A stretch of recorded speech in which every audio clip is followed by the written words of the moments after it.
Welcome dear students to the course on cryptography with the subject code 17EC744 for 7th semester ECE. I am the course instructor Jayashree K, Assistant Professor at Canara Engineering College. So first we will start with module 1, basic concepts of number theory and finite fields. I've divided this module into different lectures. So today we will start with lecture 1. Before starting with module 1, first let us see what is meant by cryptography. So there are a lot of definitions for cryptography. So one definition among them is cryptography is associated with the process of converting ordinary plain text into unintelligible text and vice versa. So let us start with module 1. Module 1 is basic concepts in number theory and finite fields. First, let us see what are the learning objectives. Learning objectives means once the learner is done with this chapter, what he'll be able to do. Understand the concept of divisibility and the division algorithm. Understand how to use a Euclidean algorithm to find the greatest common divisor. Present an overview of the concept of modular arithmetic. Explain the operation of the extended Euclidean algorithm. Distinguish among groups, rings and fields. Define finite fields of the form GF of P, where GF means Galois field. Explain the differences among ordinary polynomial arithmetic with coefficients in ZP, and modular polynomial arithmetic in GF of 2 to the power n. And define finite fields of the form GF of 2 to the power n. Finite fields have become increasingly important in cryptography. A number of cryptographic algorithms rely heavily on properties of finite fields, notably the AES, Advanced Encryption Standard, and elliptic curve cryptography. Both of this we are going to learn in detail later. So let us start with the basics of number theory concepts. So first we will see what is meant by divisibility. Everybody is aware of division as we are doing this since our schooling days. B divides A if A is equal to MB for some M, where A, B and M are integers. That is, B divides A if there is no remainder on division. It means it has to divide completely. Okay. The notation here, this is the notation given, that is B and a straight line A is commonly used to mean B divides A. So let us see an example how the notation is done. Here it is, here 5 divides 10. This is how it is written. Otherwise, how do we write? We write it in this way. We write 10. This is our normal conventional way, 10 and 5. This is the way we write. But here how it is denoted? It is denoted like this. 5 divides 10. One more example let us see. It is 3 divides 15. So we'll see another example over here. Let us list out the positive divisors of 24. So what are the positive divisors of 24? 1, 2, 3, 4, 6, 8, 12 and 24. Okay. Also we can write here 13 divides 182 and minus 5 divides 30. 17 divides 289. Minus 3 divides 33 and 17 divides 0. What does this mean? 17 divides the 0 means 0 is divisible by any positive number over here. Okay. If we say a number is divided by 0, it means what? It is infinity. Alright. Next is the properties of divisibility. So what are the properties of divisibility? Here, first, if A is divisible by or A divides 1, then if A divides 1 means what? It has to completely divide 1 without any remainder. If that is the case, then even a has to be 1. So I can write it as a equal to plus or minus 1. Next property, if a divides b and b divides a, then both divide each other means what? They have to be equal. Otherwise, we will get a remainder. So a is equal to plus or minus b. Any b not equal to 0 divides 0. This we have already seen. The next last property is if a divides b and b divides c, then a divides c. Let us see an example.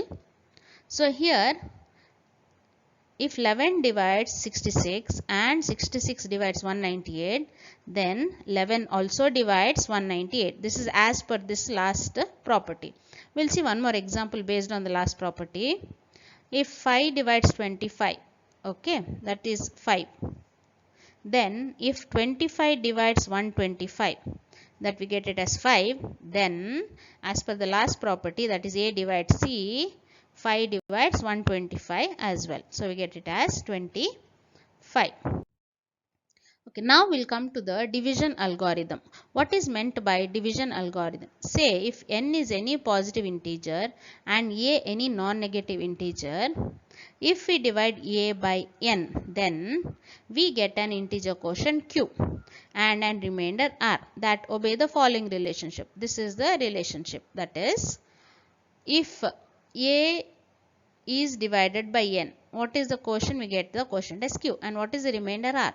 So we can write it like this: a equal to qn plus r, okay, where r is greater than or equal to 0 but less than n, and quotient is a by n. The remainder r is often referred as the residue. The r is called as a residue. So let us check an example over here. A is equal to 11 and n is equal to 7. Then what is meant here? Here I can write using division algorithm 11 is equal to 1 into 7 plus 4. When I divide 11 by 7, I get the quotient 1 and the remainder 4. So using division algorithm, I can represent it in this way. So I can write the residue or remainder as 4 and the quotient is 1. Similarly, if a is equal to minus 11 and n is equal to 7, I can write here the quotient.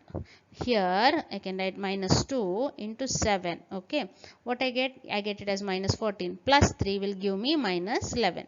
So here in this case the residue is 3 and the quotient is minus 2. Next we will see the Euclidean algorithm. Okay, Euclidean algorithm is the simplest procedure for finding the greatest common divisor of two positive integers, or GCD of two positive integers. Okay, before starting with this, we need one simple definition, that is, two integers are said to be relatively prime if their only common positive integer factor is 1. Okay, so when is it called as relatively prime? If their common positive integer factor is 1. Next we will come to the greatest common divisor. We use the notation GCD of a comma b to mean the greatest common divisor of a and b. The greatest common divisor of a and b is the largest integer that divides both a and b. And we also define GCD of 0, 0 is 0. The positive integer c is said to be the greatest common divisor of a and b if c is a divisor of a and of b as well, and any divisor of a and b is a divisor of c. The greatest common divisor be positive, that we can sum up like this. So GCD of a comma b is GCD of a comma minus b. GCD of minus a comma b, also GCD of minus a comma minus b. In general, GCD of a comma b is GCD of modulus of a comma modulus of b. Let us see an example over here. So GCD of 60 and 24 and GCD of 60 and minus 24 is 12. When we started with the Euclidean algorithm, we stated that two integers are relatively prime if their only common positive integer factor is 1. Okay, so let us see an example. Let us consider 8 and 15. They are relatively prime because how they are relatively prime we will see now. First let us list out the positive divisors of 8. What are they? 1, 2, 4 and 8. And positive divisors of 15 are 1, 3, 5 and 15. Now when we see the positive divisors of both 8 and 15, only one is common. Okay, that is why we say that they are relatively prime to each other. We'll see one more example. Let us consider 25 and 9. Now if I consider 25 and 9, what are the positive divisors of 25? It is 1, 5 and 25. If I list out the positive divisors of 9, what are they? 1, 3 and 9. Now among this, what is a common factor here? Only 1 is the common factor, right? So these are relatively prime. Next we will see how to find the greatest common divisor. Suppose we have two integers a and b such that now d is taken to denote GCD of a comma b, and we also say that a is greater than b, greater than or equal to b, and b is greater than 0.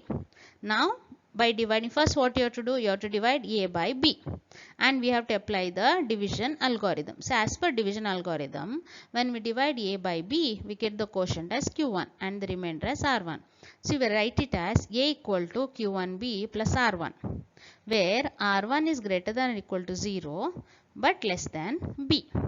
Now say in this case, if it happens that r1 is 0, what does it mean that the remainder is 0? If the remainder is 0 means that b completely divides a, right? We don't get any remainder. Then what happens? The GCD of a comma b will be b itself. Now in case if this does not happen and we have r1 not equal to 0, then what do we do? That is, here we know that now b will be greater than r1. Okay, next we have to find the next step we have to find the GCD of b and r1. Now we can divide b by r1 by applying division algorithm. Again we can write this like this. When I divide b by r1, what is the quotient I get? I get the quotient as q2 and the remainder as r2. So I can write it as b equal to q2 r1 plus r2, where again r2 is greater than or equal to 0 and less than r1. Now as before, if we say I get r2 as 0, then d is equal to r1 and it equal to r1, like as in previous. The GCD, if in the previous case, if r1 was 0, we told that a is completely divided by b, and then the GCD was b. Now in this case also, if r2 is 0, it means b is completely divisible by r1, right? Then we don't get any remainder, so our GCD would be r1. But in case here also we don't get r2 as 0, then we have to go next one step further. Now we have to find the GCD of r1 and r2. Okay, so this is a continuous division process until some 0 remainder appears. So it is summed up over here. See, this is the first step where we divide a by b and we get r1 as a remainder. So next, if r1 is not equal to 0, we go further where b is equal to q2 r1 plus r2, where r2 is a remainder. So here also, if r2 is not 0, we have to go one step further, where we have to divide r1 by r2 and r3 is a remainder. So till where does it continue? It continues until we get a 0 remainder. So once we get a 0 remainder, then we say that Rn is the GCD of a and b. So this is how we find the GCD of two numbers using Euclidean algorithm. So let us check an example now using this Euclidean algorithm how to find a GCD of two number. So the two numbers taken here are 1970 and 1066. So now this is A and this is B. Okay, so A is greater than B. We know that A is greater than B. So let us start. So first what we have to do, we have to divide 1970 by 1066. So when I divide 1970 by 1066, I get the quotient to be 1. And what is the remainder? The remainder is 904. Okay. So but here again I don't get a remainder to be 0. So for the next step we'll have to take the numbers 1066 and 904. Next, what do? We divide 1066 by 904. So when I divide that, what do I get? I get the quotient to be 1 and the remainder to be 162. Next, still here also I don't get a 0 remainder. So for the next step, next division process, I have to take the two numbers 904 and 162. So 904 to be divided by 162. When I divide that, I get the quotient to be 5 and the remainder to be 94. Again, there is no 0 remainder. So we further proceed with the 162 and 94. So here 162 is divided by 94. What is the quotient? 1. So what is the remainder? 68. So the next step we continue with the 94 and 68. So 94 is divided by 68. I get the quotient to be 1.